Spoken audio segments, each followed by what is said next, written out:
Rational Wellness Podcasters. Dr. Ben Weitz here. I'm so glad you could join me today for another episode of the Rational Wellness Podcast. Each week, I'll be bringing you the latest cutting-edge information on health and nutrition. In this media-driven world, it's easy to be confused about what's true and what's not. I'll cut through the conflicting headlines to bring you clarity, to help you optimize your health and maximize your life. Please subscribe to the Rational Wellness Podcast on iTunes, Stitcher, or YouTube. None of the information in this podcast is intended to diagnose any condition, and this podcast is not intended to substitute for going to see your medical doctor and getting sound medical advice. So let's get started on your path to better health. You think just finding its way in we are.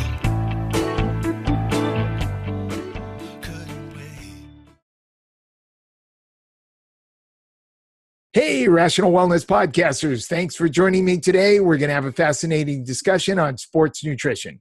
And we have joining us today, Dr. Philip Goglia, and he is on the cutting edge of sports nutrition.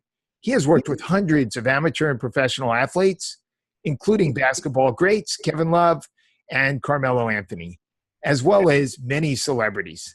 Dr. Goglia has a PhD in nutritional science from Duke University. He's the official nutritionist for Gold's Gym International and for several professional cycling teams. He wrote a best-selling book in 2001, Turn Up the Heat, Unlock the Fat-Burning Power of Your Metabolism. Philip, thank you for joining us today. What's happening? Yeah, good. So I thought we could talk about how you can improve the performance of top elite athletes by dialing in their nutrition. Yeah, absolutely. So when a professional athlete comes to you and says, Philip, how can you help me? How do you start? What kinds of things do you do to design a program for them? Well, immediately with any professional athlete or elite athlete, we break down lifestyle and metabolic structure. So we pull a bit of blood and we take a look at a lipid profile and a HbA1c and hematocrit. The lipid profile provides us with information about how that individual or elite or pro athlete utilizes fats, proteins, and carbohydrates, and in what macronutrient proportions. And the hematocrit reading, hemoglobin hematocrit, provides us with information about oxygen count in the red cells. The sweet spot for these elite endurance athletes is between 48 and 52% hematocrit. At the 50% mark, USADA, WADA, the UCI assumes the athlete's doping, so they send to the tent with Lance. So it's an important number we look at, and there are ways to elevate that number. If that hematocrit drops too low, it's an indication of like an under-eating pattern, overtraining, not periodizing your workouts correctly, and that feeling of like staring at the door that says. So let me just interrupt you for a second, Phil. For people who don't know what hematocrit is basically the measure of red blood cell concentration, right? Yeah, oxygen count in your red cells. Right. Okay, so go ahead. So super important as it relates to anybody, but for sure elite athletes. And then we're also looking at HbA1c numbers. So we take a look at diabetic markers, which is hemoglobin A1c. That's right, and it's a precursor to diabetes. So, yes. And we have a huge number of patients, of citizens with pre-diabetes, as many as 100 million in this country. Right, and it's crazy. Like a third of our population is diabetic. I think a third of that third, they don't even know they're diabetic. Right. Yeah, it's crazy. So we take a look at those numbers and we break down their metabolic structure and profile. Right. What happened? What'd you do back there? And then after taking a look at their profile, we break down their macronutrients. So we're looking at their fats, proteins, and carbohydrates. Right. And then as we break down those structures, we take a look at caloric patterns as well. So once understanding their macronutrient pattern and determining whether or not they are truly fat and protein efficient or carbohydrate efficient, or they have a dual structure. So those are your metabolic typing categories, right? Exactly. 3 structures. You want to go over those 3 structures briefly with us? Yeah, so either somebody's fat and protein efficient, or they're carbohydrate efficient, or they have a dual metabolism. Each one has a different macronutrient pattern. For a great example would be like diabetes. Like, let's say your family background has diabetes, you yourself have elevated triglyceride levels. These diabetic markers, they don't skip generations, so it always kind of sits in you. And you've decided to start like a high carbohydrate food plan. Your buddy lost 15 pounds on a Pritkin-esque or Ornish-like high plant-based food protocol, which is literally nothing but sugar. I mean, you have to assess that. Is that a good idea or bad idea for you? Right. Well, because it's a carbohydrate issue, it's going to be a bad idea because of the diabetic markers for you. So initially, you might drop some weight, but you won't keep it off, and you won't feel so good as you do it. Right. And of course, the reverse is true too. Let's say there are arterial issues, arterial sclerosis in your family background, like high LDLs, low HDLs, like this capacity to not use fat effectively and to store it as plaque. Yet your friend lost 15 pounds on an Atkins-esque or paleo-like food program.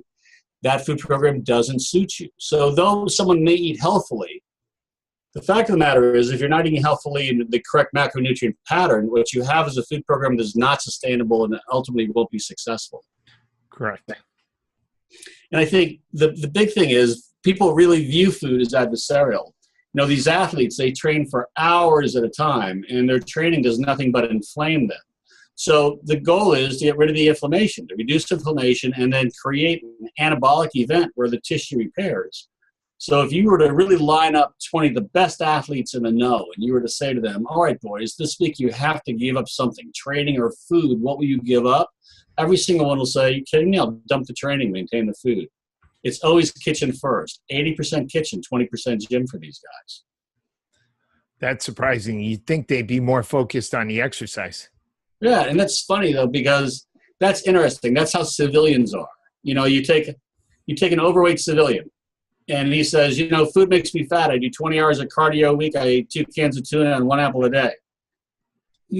The athlete's going to look at him and go, wow, that's crazy work ethic. How's that working out for you? And then the civilian's going to say, well, if I got to be honest, I'm so bloated.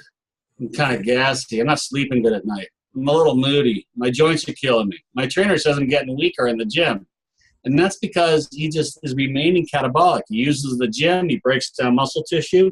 He's not sticking a wedge in that event to create an anabolic event of tissue repair.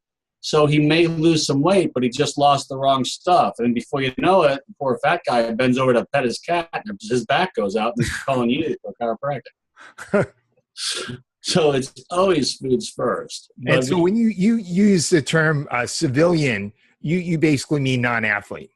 Right. That's civilian thought process. But even athletes, they have so much of that civilian thought in their head. They don't understand how many calories it takes to really promote tissue repair. And the right calories, of course. Exactly. So many of them will say to me, well, I'm mixing my beans and rice together to create a good protein source. And then, you have to break it down a bit and say, look, protein is meat with eyes, period, end of story. Chicken, fish, steak, turkey, eggs, nuts and seeds, a separate category, but everything after that is sugar. You can create amino acid structures out of like rice and bean combinations or quinoa structures, but it's still in a base of sugar first. So do you have any professional athletes who are vegetarians? I've had a couple triathletes that were. Yeah. But once they started experimenting with some eggs and some fish, they became pescatarian. Okay. Yeah, they shifted. And of course, if you're carbohydrate deficient, if you're one of those metabolic structures that uses carbohydrate really well, then great. A plant-based food program is fantastic for you. But, only about 25, 27% of the population max are really that efficient at utilizing those carbs. And about 70, 75% of the population is more so or less fat and protein efficient. And that's why the Atkins food program has been rebranded 1,000 times and is really the most successful. So Atkins turns into paleo, turns into keto, turns into South Beach. It's all just another way of saying high fat, high protein food protocols, which seem to work for most folks. Do you think it matters what kinds of fats? Yeah, and some of them are sellouts. Some of them sell you any kind of fat that's in there. Right. But ultimately, you want to make sure that you're ingesting good, utilizable fats at the right time of day. And I think it's important to remember that all proteins are not created equally. Like, for instance, poultry. It's a kind of a benign, moderately low-fat meat. It does not bring much to the table other than being that. So if you're going to have your poultry, have it at lunch. The athletes are consuming lean red meats and fatty fish at night. Those fatty fish with those high omega counts, they promote a reduction of inflammation. They promote deep REM sleep, ultimately more growth hormone response. And that anti-inflammatory benefit of that fatty fish is huge to an athlete. And then on the flip side, steak. Wait a minute. What part of eating fish stimulates sleep? Essential fatty acids, those fats. It's fantastic. So those essential fatty acids, those omegas, they promote deep REM sleep. They are relaxing. So do you advocate taking omega-3 supplements in the evening? Absolutely. Yeah, morning and night. With meals or apart from meals? Apart from meals. So, and again, quite honestly, it doesn't matter. It's kind of like 6 of one, half a dozen of another. What kind of dosage do you like? I love running about 2,000 in the morning and 2,000 at night, 4,000 for the day. Okay. You ever measure omega-3 levels? Sometimes we do in the work we do, but mostly not, really. That's something you could add easily. You can do it with the pinprick. Oh, really? A pinprick does that? That's kind of neat. Yeah. There's a number of companies that offer that. Huh. That's interesting. I'd like to see that. That would be a great way to just measure the utilization of their fats. Yeah. Yeah, I'll connect you with that. For sure. That'd be great. Okay. So we took a look at that. And then the red meat consumed at night, like the fillets, flanks, hanger steaks, they're higher iron, so they help support oxygen count in the red cells and help to elevate hematocrit while you sleep. So you wake up feeling more rested and with more energy. So it's usually at night for the athletes or for anybody concerned about performance, the use of red meat and fish. That's kind of the goal.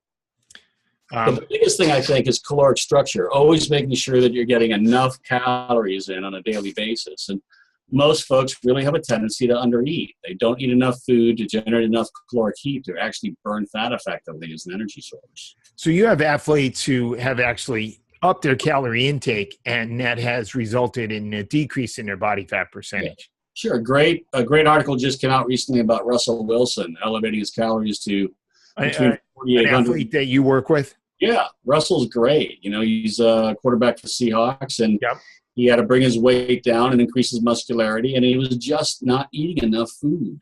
Huh. So, but he bumped his calories up. He realized that his food program and his meals were kind of like a second business. Started eating his food, and his body fat just naturally dropped. How many calories does he consume? Between 48 and 5,300 a day. Wow, quite a bit. But he's a muscular guy, and he's very active. Yeah, he's super active, of course. And he's, the guy's like a warrior. He eats his foods like spot on, right in order. Amazing.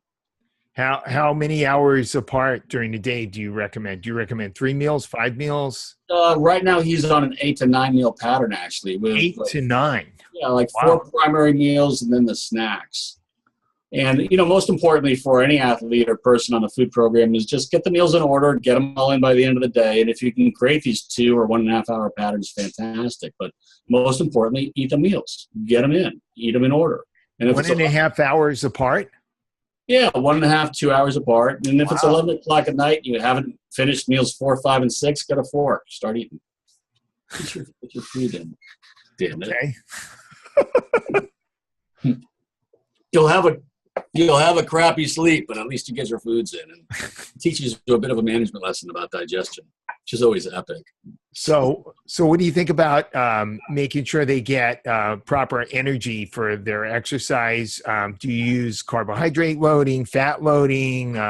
Do you focus on restoration of glycogen? What are some of the strategies that you utilize? So, many times we use a pre-training cocktail with D-Ribose and L-Glutamine in it, and Taurine in it, some cinnamon, some calcium, magnesium, zinc in there as well. The pre-training cocktails are a great way to load the mitochondria of your muscle with as much energy as you can absolutely stuff in the thing. So those nutrients are from mitochondria? Yeah.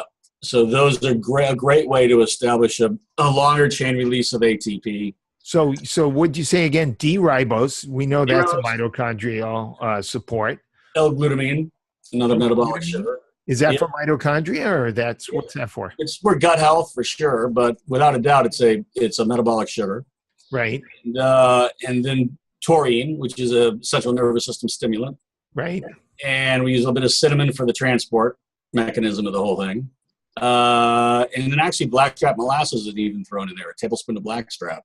Wow. Now other mitochondrial support nutrients that a lot of people use besides ribose are CoQ10 and carnitine. What do you think about adding those? I think those are fantastic, and they take those in supplements on the side, aside from this little powdered cocktail that they drink. Oh, okay. So this is all like one product that contains all these things? Exactly. And then it's a grouping of products. It's like a bit of a Mr. Wizard science kit. So you make it this cocktail, you hit it about 20 minutes before you train, and we even add citrulline mallate to it. Okay. And that's for a nitric oxide Exactly. Mm-hmm. Yeah. So, the cocktail's fantastic, but ultimately it's how do you fuel yourself through an extended workout? And that comes from your daily food program. Many times at night before bed, they use this grouping of macronutrients called MASH. And basically it's shredded wheat, applesauce, almond butter, and jam. It's all crunched up. They eat it before bed, and they wake up with a huge energy bump from it. So it's very energy supportive. So they eat that at night rather than in the morning before they exercise. Yeah, so they sleep on it. And then if you're exercising for longer than a 2-hour period, you're hitting that MASH again first thing in the morning, 2 hours before you exercise. So you've got full digestion, even attaching an egg or two to it. Like the cyclists that are doing long rides, say 2 hours, anything over 2 hours, 3, 4, 5-hour rides. Right. We'll always use the MASH in the morning with 2 eggs. If you're a guy, 1 egg if you're a girl. You'll have 2 hours of digestion, and then you start your ride. And it's a great way to establish your fueling pattern. Same thing for like a professional basketball player 2 hours before they go out. Exactly. The same thing for Kevin Love is a great example. Yeah, we use that MASH strategy a couple hours before a game or practice or something like that. Always, they swear by it too. It's kind of funny. So you use the MASH before the game. Myers-Leonard is another great example, somebody that uses that and swears by it. So the MASH at night before bed, MASH in the morning, or MASH 2 hours pre-game with your eggs, full digestion, and then you're ready to roll. And then, of course, there are foods used in-game or in cycling that help support consistent energy patterns throughout the event. But the goal is to always use a balance of fats and sugars, especially in cycling world. Like if you were to just fuel with sugar only, at some point you would outpedal your body's ability to absorb enough sugar to keep you going. So then you'd bonk. So at some point in that ride, it's got to be a combination of sugar and fat so that you access fat metabolism without just using sugars. So sugar for short-term energy, fat for longer-term energy. Right. And then always towards the end of an event, we're using a sugar caffeine grouping. Perhaps one of the best products out there is a company called Second Surge. And it's a sugar caffeine grouping, agave-based. And we use this about an hour out before the end of an event, and then we use it again 30 minutes out before the end of an event. And it stimulates central nervous system. It gets you back on top of your pedal stroke or back into the game type thing. And, gives you a good feeling of, I wouldn't say necessarily euphoria, but you're much more alert. And I've heard you say elsewhere that you don't like your athletes to consume caffeine before the event. Yeah, never before the event, because caffeine is a blood sugar sucker. So it'll pull sugars out of your system faster than if they were just to manage and regulate themselves alone. So it's never caffeine before. It's always caffeine towards the end. Okay. But working with these athletes are a blast. It's fun. It's much like you. Same thing. All the athletes that you work with and helping them adjust their chiropractic needs or the nutrition needs to enhance performance. It's one of the most fun things we do here. It's a great opportunity. And then, something we always discuss with them is water intake as well, making sure that they get hydrated. So how much water would Kevin Love consume, or how much would you recommend that he consume? So the general rule of thumb for water intake for inactive people is half an ounce of water for 1 pound of body weight consumed daily. For an active person, it's up to 1 ounce per 1 pound of body weight consumed. That's a lot of water. Yeah. You figure a liter is 33 ounces. If you weigh 200 pounds, you need 6 liters a day. In an hour of exercise, you should have a liter down you. And it is interesting that many of these athletes will start with an electrolyte replacement mix right off the bat. When in fact, when you do that, you're trying to push electrolytes into a cell that already has electrolytes in there. So you kind of block your body's ability to regulate temperature pattern that way. So it's always water first, establish a sweat rate, and then replenish. But never replenish first. It's always sweat rate first. Got to establish a sweat rate so that your body manages and regulates temperature, and then you can use an electrolyte replacement mix. And what kind of electrolyte replacement do you like? Should it be mostly sodium, balanced sodium, potassium? Should it have magnesium? Should it have other minerals and electrolytes? I like to keep it the simpler the better. There's a company out there called Scratch Labs, designed or founded by a guy named Alan Lim, who was Lance Armstrong's main nutrition guy. And he is literally genius about this, but it's a great balance of potassium, sodium, calcium, and magnesium. And it really comes from a whole bunch of dried fruits all mashed up into powder. Interesting. Isn't it? Primarily what it is. And how about it halftime at a basketball game? What will you have your athletes ingest? Pizza or Krispy Kreme donuts. Everybody kind of takes a break. They go into the audience. I like the cream-filled ones because they're more caloric,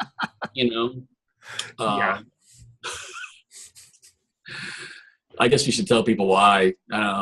Okay, so the truth, that's a lie. So really what they use at halftime is perhaps the pregame cocktail again. They'll use a sugar and fat grouping. Like those Justin's, why are you laughing so much?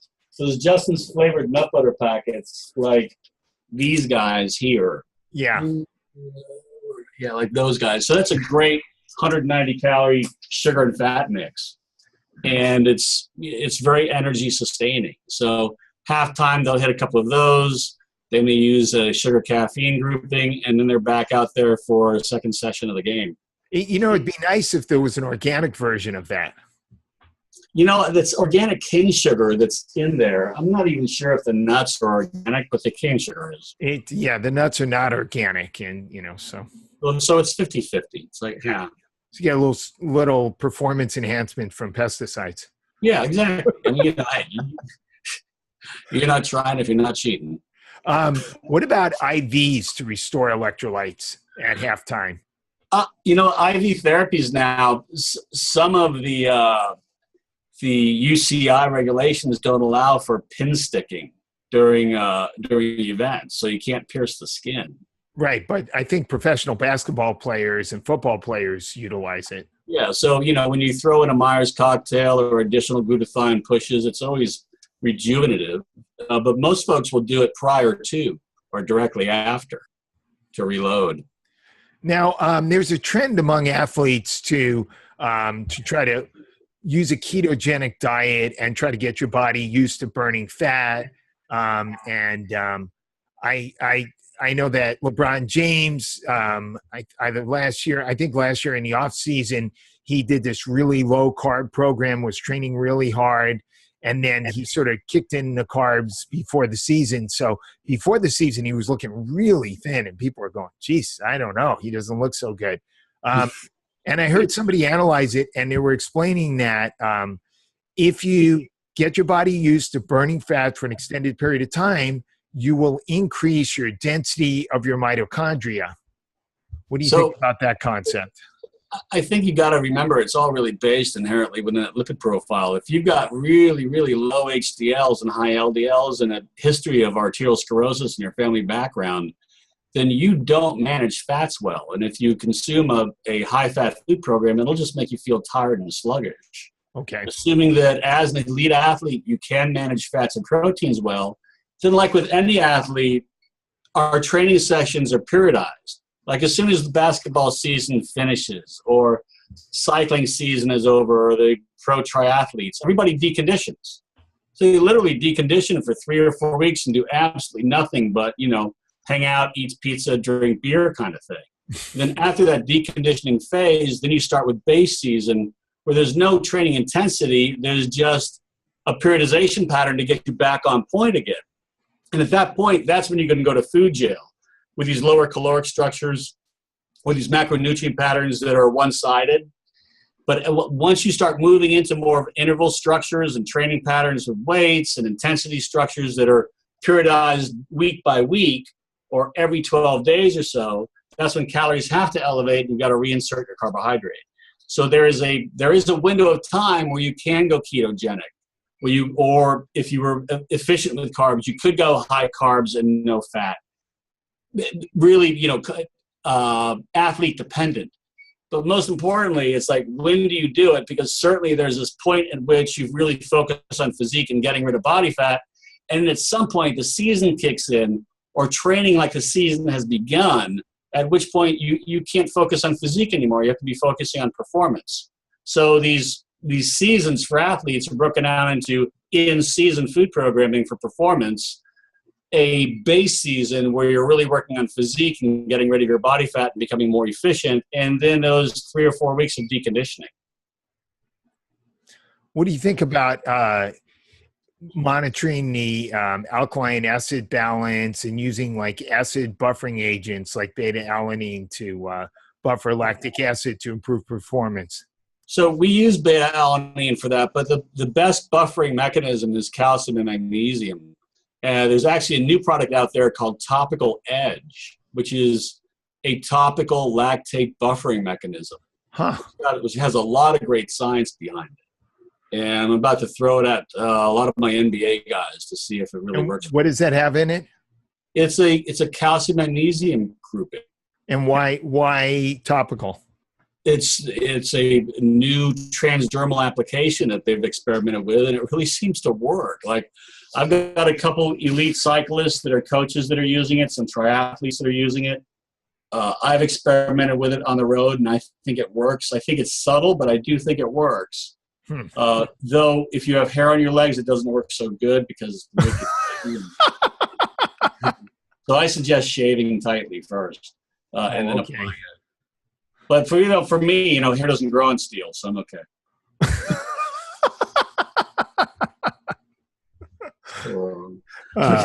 We got to wrap up. I got patients sitting out there. Yeah, that sounds good, Phil. Well, yep. So I dig talking about this stuff, Ben. As always, you're such a good friend, and I thank you for having me on this thing. I want to do a bunch of them with you, so we can talk about specific topics for athletes. If you get questions off this podcast, let's do a Q&A. Okay, that sounds good. And I dig it. And I love that microphone in front of you. That's awesome. I look professional that way. Oh, damn, you look good today. I changed my shirt. So for listeners who'd like to get in touch with you, what's the best way for them to get in touch with you? No one don't call me. No, hey, like you want people to call and ask questions, so you can check out our website, www.pfcnutrition.com. You can give us a call at our clinic, 310-392-4080. We're right in Santa Monica, down the road from Ben's place. Can they follow you on social media? Yeah, I'm on there somewhere. I'm of that age where I have no idea what social media does. I just know that our company uses it. And sometimes people ask me about it. And are you on Facebook, Twitter? I guess. I don't know. I have nothing on my phone. My phone is like completely blank. I just learned how to use an iPhone a couple days ago. It's pretty cool. I don't know shit about technology. Us technology challenge baby boomers. Oh my God. My son knows more about this. There you go. Always ask a young person. No problem. Okay, Philip. Thank you for joining us again. And I look forward to having another conversation sometime in the future. Absolutely. Sounds good. Thank you. Thanks, Ben. Bye.